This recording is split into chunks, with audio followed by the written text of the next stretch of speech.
Muy buenas noches, amigas y amigos. Reciban la bienvenida a su canal de confianza. Y yo soy el Sabueso y son las 9 de la noche con 14 minutos de este 28 de julio, martes.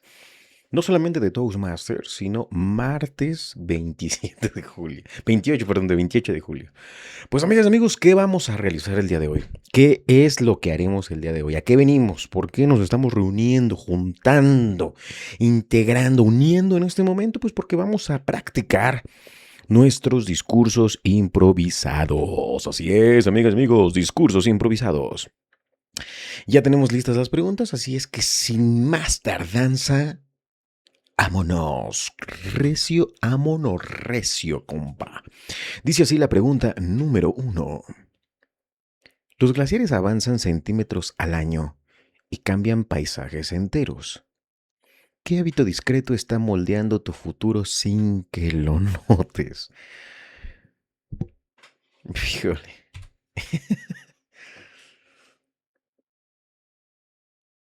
2 minutos al reloj. Las cosas más sorprendentes en la vida suelen ser aquellas menos esperadas. Buenas noches, querites, soy el Sabueso. ¿Qué, ¿Qué podemos nosotros, como mortales, siquiera pensar hacia el futuro? Hoy en día, incluso, si ustedes buscan y verifican el concepto mismo de ciencia, de realidad, de vida, de tiempo, no hay un consenso de una definición que para todo el mundo esté conforme o que cumpla todos aquellos requerimientos por los cuales se está buscando la definición. Y son cosas que aparentemente estructuran, definen y gobiernan nuestra realidad. Mi pregunta aquí es muy clara, sin miedo a sonar estúpido, porque precisamente de eso deviene este pequeño hábito. Hay que hacer las cosas. Durante mucho tiempo he buscado, o había buscado, estaba buscando el momento adecuado para poder comenzar este proyecto, para comenzar, retomarlo, porque de alguna manera siempre ha estado ahí, pero nunca de manera seria y comprometida. El hecho de que hoy esté la mayoría de los días, porque también estoy fallando, sé que no estoy cumpliendo todos los días, pero la gran mayoría de todos los días es una lucha conmigo de venir, sentarme, darle aquí, prender la computadora, generar todo eso, después generar ediciones, subir, dejarlo en las plataformas, porque ese contenido tiene que estar ahí. Tiene que estar disponible para esos ojos que estén dispuestos a ver ese contenido. Y con este formato de los discursos improvisados pequeños me ha permitido generar esa divulgación de esta manera, ese contenido, esa creación de contenido específico. Así es que no sé qué tanto esté moldeando mi futuro el hacer esto, pero sin duda el practicar cada vez más, diariamente si es posible, los discursos, hablar, estructurar, generar en el tiempo adecuado, equivocarme y volverlo a intentar y aprender y verificarme, sin duda, amigas y amigos, confirma la idea que siempre les he compartido. Siempre podemos ser mejores. Y un segundo, Master of Puppets. Vámonos con la pregunta número 2. Pregunta número 2. Un fotógrafo decide qué dejar fuera del encuadre. ¿Qué estás ignorando que merece más atención? Un fotógrafo decide dejar fuera del decide qué dejar un fotógrafo decide qué dejar fuera del encuadre. ¿Qué estás ignorando que merece más atención? La salud pareciera ser algo que se nos presenta de manera segura. Así como el día de mañana decimos, tengo que ir a trabajar, tengo que ir a pagar, tengo que ir a ver, tengo que ir a hablar, tengo que ir a hacer, se hace en la esperanza de un futuro que no es en lo absoluto seguro. Creo que algo que he estado dejando fuera del encuadre durante ya bastante tiempo es mi salud. La justificación de la falta de dinero, la falta de tiempo, siempre son excusas. Porque si hay dinero y si hay tiempo, pero no quiere decir que es una de mis prioridades, porque no es un problema. Esa es una de las características propias de las necesidades humanas. Mientras están satisfechas, no significan nada. Están en el orden de menor importancia, aunque sean, por su propia misma naturaleza, esenciales para nuestra supervivencia. Ojo con lo que estoy diciendo, esenciales para nuestra supervivencia. Y aquí me parece que la salud, solo cuando no falla, no sé, nos fijamos en ella. Mientras funcione, mientras nos movemos, mientras podemos seguir como si nada, funciona, es adecuado, es correcto, es deseable. Pero, amigas, amigos, me parece que es importante preguntarnos algo muy simple. ¿Y qué pasa si mañana ya no puedes?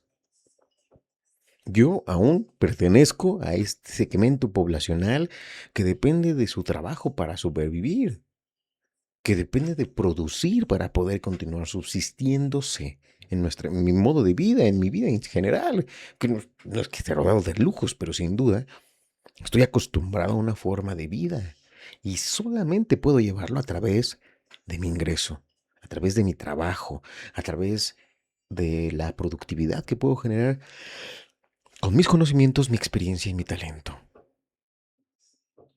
Por eso dependo de mi salud. Amigas y amigos, no dejemos a un lado del cuadro y del encuadre lo que es primordial.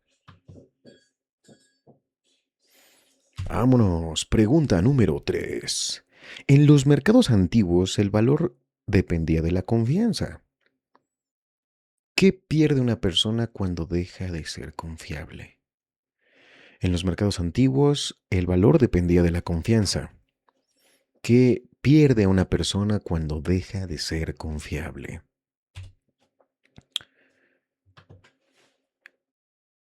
Oh, vaya que la confianza es este castillo, este templo, este basimento, esta pirámide, esta gran obra que tarda milenios en elevarse. La mentira, la traición y la falta de lealtad sin duda generan las grietas que terminan derrumbando un templo que estaba destinado a durar 1000 años. Quisiera contarles la historia precisamente de esto porque los antiguos masones, los primeros, sale del concepto de albañil, constructor. Y estos constructores guardaban un conocimiento muy poco generalizado, muy focalizado en solo su gremio, sobre matemáticas, geografía, ingeniería, arquitectura y demás disciplinas y formas de conocimiento y de aplicación y de profesiones que se volvieron muy cerrados en su círculo. Solo ellos hablaban de temas que sabían, conocían y eran los que podían efectuar esas grandes obras. ¿Qué pasaría, como pasan ahora con las grandes obras, infraestructuras y proyectos que hacen los gobiernos y los estados en cualquier país del mundo? Porque parece que solamente vale la pena hablar mal de nuestro país, pero como si no ocurriera en otras partes. En cualquier lugar del mundo, si alguien te vende un proyecto pero te da mala calidad, hace mal un trabajo, sé que no eres el mejor, pero como eres mi compadre, mi amigo, me diste un pedacito de esa ganancia, entonces ándale, haz lo que quieras y haz porquerías. ¿Cuántas vidas no se han perdido por esta falta de ética, falta de calidad en los mínimos requeridos en lo que hacemos y vendemos? Así es que, ¿qué pierde una persona cuando deja de ser confiable y lo pierde todo? Porque ese gran templo que podría sostener, soportar y cuidar se derrumba con un simple soplo de mentira y falta de lealtad. Ja, ja. Pregunta extra para nuestro discurso largo de esta noche. Voy a bajarle un poquito.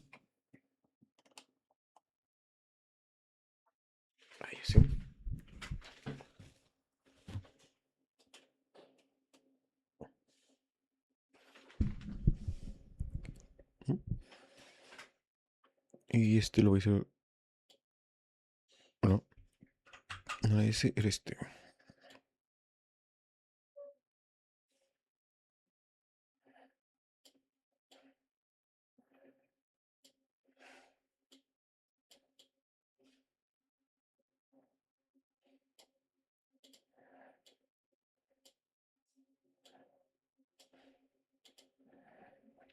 Un poquito mejoró. Muy bien, pues pregunta catedral de esta noche, amigas y amigos. Algunas semillas permanecen años bajo tierra antes de crecer. ¿Qué ideas, talentos o decisiones necesitan más tiempo del que solemos concederles? Algunas semillas permanecen años bajo tierra antes de crecer. ¿Qué ideas, talentos o decisiones necesitan más tiempo del que solemos concederles?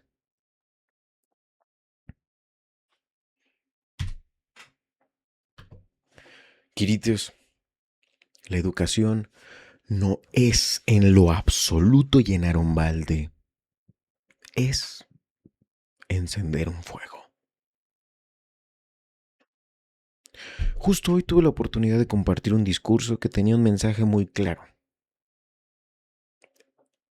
Mi experiencia como discípulo con tres grandes maestros. La primera gran maestra que menciono y que rescato fue una maestra en mi preparatoria, en mi bachillerato, María Angélica Cuatepozzo. Una mujer muy guapa, muy inteligente, pero por sobre todo algo que es lo que realmente me dejó. Cuando hablas, compartes, formas, enseñas, incluso solo hablas de aquello que amas, de aquello que te apasiona, todo se transforma. Habla desde lo que te apasiona y moverás corazones, porque estás moviendo el tuyo. Después, mientras yo formaba parte de Pastoral Juvenil y daba retiros, querigmas, pascuas y demás, las primeras veces que estuve frente a grupo llevaba mis tarjetitas, con mis ideas y con mis participaciones, muy clásico. Y recuerdo que aquí el segundo maestro, José Luis Meléndez Coria, me dijo lo siguiente: cabrón, o sea, si tú escucharas a alguien que hablara como tú le estás hablando a esos chavos, tú estarías interesado en lo que tiene que decirte. No intentes ser nadie que no seas tú, no intentes imitar lo que crees que sea correcto. Háblales desde quién eres tú, sé tú mismo. Incluso si es equivocado, incluso si no es lo correcto, si no es lo mejor, si no es lo ideal, si no es lo esperado, pero que sea genuino. No hay nada más potente, poderoso y contundente en la comunicación que el ser uno mismo. Y finalmente el tercer maestro, que considero también en este transitar, Ezequiel Galindo, el hombre al que pudiéramos apoyar, o apodar, perdón, el dato curioso. Siempre compartiendo información, siempre dando temas, siempre mencionando, siempre diciendo, siempre abordando, siempre además sustentando cada palabra de valor y de importancia que tenía. Porque lo había leído, porque lo había conocido, porque lo había buscado, porque lo había escuchado, porque alguien se lo enseñó, alguien se lo confesó, alguien, etcétera. Tenía el sustento para hacer las cosas. Y él algo que me dijo una vez, también psicólogo, de hecho. Meléndez, de hecho, también psicólogo. Cuatpozzo, comunicóloga, enamorada de su carrera. Ezequiel me dijo, si uno se va a permitir darle a alguien consejos, recomendar cosas o generarle procesos de cambios de vida como la religión en estos círculos pretende. Idealmente. No voy a meter por nadie las manos al fuego, pero ese es el ideal por el cual trabajé con mucha gente y que sé que hay mucha gente aún trabajando por esos fines. Por lo menos, si vas a hacer eso, susténtalo. No hables nada más por hablar, no digas nada más por decir. Piensa lo que dices, susténtalo, dale contenido. No uses un término solo por usarlo y malbaratarlo y prostituirlo porque así todo el mundo lo usa, lo entiende. Sé estricto con hablar con la verdad. Hoy, Kiritis, esta noche, esas ideas y talentos, decisiones que necesitan más tiempo del que les solemos dar, les trato de compartir con estas tres ideas. ¿Qué es eso? El ser uno mismo, auténtico, verdadero, no máscaras. Y eso cuesta toda la vida lograrlo. Hablar desde lo que nos apasiona y eso nos obliga a conocernos, a investigarnos, a explorarnos, a ir adentro de este cuerpo mental y conocernos. Y por último, hablar con sustento, hablar con verdad, hablar con responsabilidad de que nuestras palabras tienen un efecto en los demás. Esas competencias, habilidades y decisiones, amigas y amigos, suelen ser las más olvidadas. Seamos heroínas y héroes de lo absurdo al dotar de sentido nuestra realidad. Uy, muy bien, muy buenas preguntas esta noche, amigas y amigos. Qué buenas preguntas de esta noche.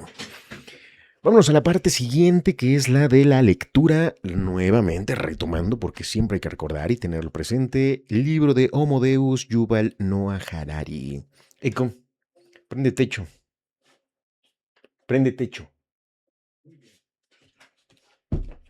Así que, amigas y amigos, vamos continuando con el capítulo 1. Después de una larga introducción, el capítulo 1 se titula, o lleva por nombre, Homo sapiens conquista el mundo. Y estamos justamente en el subtítulo 500 años de soledad. Así es que sin más, comenzamos esta lectura. Homo Deus, y dice así. El auge de la ciencia y la industria modernas conllevó la siguiente revolución en las relaciones humano-animal. Durante la revolución agrícola, la humanidad silenció animales y plantas y convirtió la gran ópera animalista en un diálogo entre el hombre y los dioses. El mundo pasó a ser un espectáculo individual. La humanidad estaba sola, en un escenario vacío, hablando consigo misma, sin negociar con nadie y adquiriendo enormes poderes exentos de obligaciones. Habiendo descifrado las mudas leyes de la física, la química y la biología, la humanidad hace ahora con ellas lo que le place. Cuando un cazador arcaico se dirigía a la sabana, pedía la ayuda del toro salvaje y el toro pedía algo al cazador. Cuando el viejo granjero quería que sus vacas produjeran mucha leche, pedía ayuda a un gran dios celestial y el dios estipulaba sus condiciones. Cuando el equipo científico del Departamento de Investigación y Desarrollo de Nestlé quiere aumentar la producción de lácteos, estudia genética y los genes. No le piden nada a cambio. Pero de la misma manera que cazadores y agricultores tenían mitos, también los tienen los encargados del Departamento de Investigación y Desarrollo. Su mito más famoso plagia desvergonzadamente la leyenda del árbol de la ciencia y del jardín del Edén, pero traslada la acción al jardín de Woolsthorpe, Manor, en Lincolnshire. Según este mito, Isaac Newton se hallaba allí sentado, al pie, un manzano, cuando le cayó una manzana madura en la cabeza. Newton empezó a pensar por qué la manzana había caído directamente hacia abajo en lugar de hacerlo hacia el lado o hacia arriba. Su investigación le llevó a descubrir la gravedad y las leyes de la mecánica newtoniana. La anécdota de Newton pone patas arriba el mito del árbol de la ciencia. En el jardín del Edén, la serpiente inicia el drama de tentar a los humanos a pecar, con lo que hace que la ira de Dios caiga sobre ellos. Adán y Eva son un juguete en manos a la vez de la serpiente y de Dios. En cambio, en el jardín de Woolsthorpe, el único agente es el hombre. Aunque el mismo Newton era un cristiano muy devoto que dedicaba más tiempo a estudiar la Biblia que las leyes de la física, la revolución científica que él ayudó a poner en marcha dejó a Dios a un lado. Cuando los sucesores de Newton se pusieron a escribir su mito del Génesis, no supieron qué uso darle ni a Dios ni a la serpiente. El jardín de Woolsthorpe está regido por las leyes ciegas de la naturaleza y la iniciativa de descifrar dichas leyes es estrictamente humana. El relato puede comenzar con una manzana que cae sobre la cabeza de Newton, pero la manzana no lo hizo a propósito. En el mito del jardín del Edén, los humanos son castigados por su curiosidad y por su deseo de obtener conocimiento. Dios los expulsa del paraíso. En el mito del jardín de Woolsthorpe, nadie castiga a Newton. Todo lo contrario. Gracias a su curiosidad, la humanidad consigue una mejor comprensión del universo, se hace más poderosa y da otro paso hacia el paraíso tecnológico. Un número incalculable de profesores en todo el mundo cuentan el mito de Newton para fomentar la curiosidad de lo que implica que si podemos obtener el saber suficiente, podremos crear el paraíso aquí en la Tierra. En realidad, Dios está presente incluso en el mito de Newton. El propio Newton es Dios. Cuando la biotecnología, la nanotecnología y los demás frutos de la ciencia maduren, Homo sapiens alcanzará poderes divinos y habrá recorrido el círculo completo hasta el árbol de la ciencia bíblico. Los cazadores-recolectores arcaicos no eran más que otra especie animal. Los agricultores se vieron como la cúspide de la creación. Los científicos los científicos nos transformarán en dioses. Mientras que la revolución agrícola dio origen a las religiones teístas, la revolución científica dio origen a las religiones humanistas, en la que los humanos sustituyeron a los dioses. Mientras que los teístas adoraban a Teo, Dios en griego, los humanistas adoran a los humanos. La idea fundacional de religiones humanistas como el liberalismo, el comunismo y el nazismo es que Homo sapiens posee alguna esencia única y sagrada que es el origen de todo sentido y autoridad en el universo. Cuando esto ocurre, en el cosmos se juzga bueno o malo según su impacto en Homo sapiens.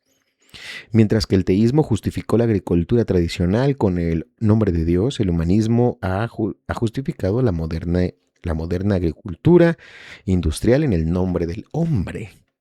La agricultura industrial sacraliza las necesidades, los caprichos y los deseos humanos, al tiempo que deja a un lado todo lo demás. La agricultura industrial no tiene ningún interés real en los animales, que no comparten la sacralidad de la naturaleza humana. Y tampoco tiene ningún uso para los dioses porque la ciencia y la tecnología modernas confieren a los humanos poderes que exceden con mucho los de los antiguos dioses. La ciencia permite a las empresas modernas someter a vacas, cerdos y gallinas en condiciones más extremas que lo que prevalecieron en las sociedades agrícolas tradicionales. En el antiguo Egipto, el Imperio Romano y la China medieval, los humanos tenían solo unas nociones muy rudimentarias de bioquímica, genética, zoología y epidemiología. En consecuencia, su capacidad de manipulación era limitada. En aquellos tiempos, cerdos, vacas y gallinas corrían libres entre las casas y buscaban tesoros comestibles, ocultos en el montón de basura y en los bosques próximos. Si un campesino ambicioso hubiera intentado encerrar miles de animales dentro de un corral, probablemente se habría desatado una epidemia mortal que hubiera eliminado a todos los animales y también a otros tantos aldeanos. Ningún sacerdote, chamán o dios habría podido impedirlo. Pero una vez que la ciencia hubo descifrado los secretos de las epidemias y de los patógenos y de los antibióticos, se hicieron viables los corrales, los gallineros y las posilgas industriales.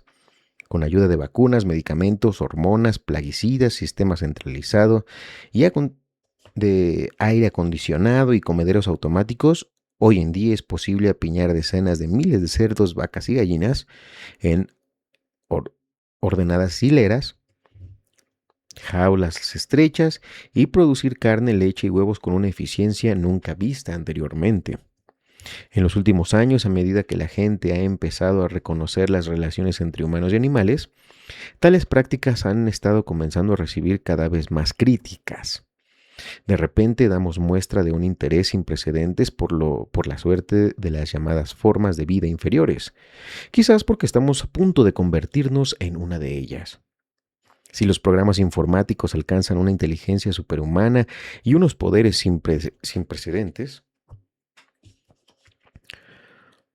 ay Dios mío, sin precedentes, ¿deberíamos empezar a valorar esos programas más de lo que valoramos a los humanos? ¿Será aceptable, por ejemplo, que una inteligencia artificial explore a los humanos e incluso... Va a ser un pelito. Y incluso los mate para favorecer sus propias necesidades y deseos? Si nunca se les va a permitir que hagan eso a pesar de su inteligencia y poder superiores, ¿por qué es ético que los humanos exploten y maten cerdos? ¿Tienen los humanos alguna chispa mágica, además de inteligencia superior y mayor poder que los distinga de los cerdos, las gallinas, los chimpancés y los programas informáticos? En tal caso, ¿de dónde llegó esa chispa y por qué estamos seguros de que una inteligencia artificial IA no la adquirirá nunca? Si existe tal chispa, ¿habría alguna razón para continuar asignando un valor especial a la vida humana, incluso después de que los ordenadores sobrepasen a los humanos en inteligencia y poder? De hecho, y para empezar, ¿qué es exactamente lo que tenemos los humanos que nos hace tan inteligentes y poderosos? ¿Y qué probabilidad hay de que entidades no humanas lleguen alguna vez a rivalizar con nosotros y a superarnos? El capítulo siguiente examinará la naturaleza y el poder de Homo sapiens, no solo con el fin de entender nuestras relaciones con otros animales, sino también para vislumbrar lo que el futuro podría depararnos y cómo podrían ser las relaciones entre humanos y superhumanos. Amigas y amigos, con esto damos por concluido el capítulo. Ay, ¿esto es el 3? Nah, a ver. No puede ser.